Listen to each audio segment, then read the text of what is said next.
პირველ რიგში ასავალ-დასავალში გამოქვეყნებულ სიებს იმ ადამიანებს, რომლებიც მუშაობენ დანის მერვე საპყრობილებში, ასავალ-დასავალმა გამოაქვეყნა ეს სიები ამოწოდებით ამოიცანი ჯალათი.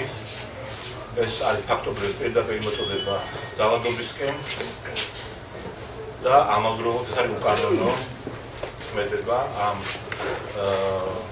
მედია საშუალებების მხრიდან არ შეიძლებოდა ამ სიების გამოქვეყნება, არ შეიძლებოდა ამ ინფორმაციის საჯარო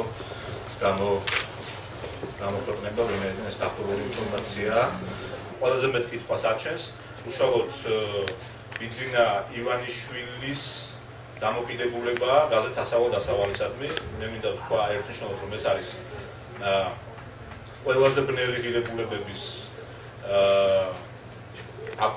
აკუმულატორი თუ შეიძლება ეს გაზეთი, აქ არის აკუმულირებული, თავმოყრილი ყველაზე ბნელი ინსტინქტები თუ შეიძლება ასე ითქვას და ენაში გადმოტანილი საგაზეთო ენით მოცემული ყველაზე ბნელი ინსტინქტები ამ გაზეთში, ბევრი ამ გაზეთს უწოდებს ფაშისტურ გამოცემას პირდაპირ. ეს არის ქსენოფობური გამოცემა ერთმანეთს, წლების განმავლობაში ეს ეწევა სიძულვილის თესვას სხვა და სხვა ჯგუფებისადმი და სამწუხაროდ ბიძინა ივანიშვილმა არაერთხელ განაცხადა, რომ ეს გაზეთი ერთ-ერთი ყველაზე პრინციპული გამოცემაა საქართველოში და ყველაზე დასაფასებელი გამოცემაა მისთვის.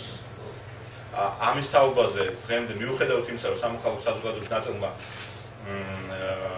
ასავალ-დასავალში გამოქვეყნებული სიების შემდეგაც და მწერალ ბურჭულაძის ცემის ფაქტის შემდეგაც, როგორც ვიცი, მიმართა უშუალოდ ბიძინა ივანიშვილს და კოალიციას გამოხმაურებოდა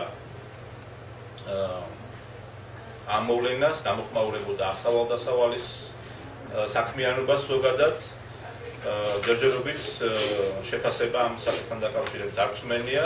მეც აქვე მინდა ვთქვა, რომ და მოუწოდო კოალიციასაც და კოალიციის ლიდერსაც კაფეო პოზიცია გამოხატოს ამ ფაშისტური გამოცემისადმი.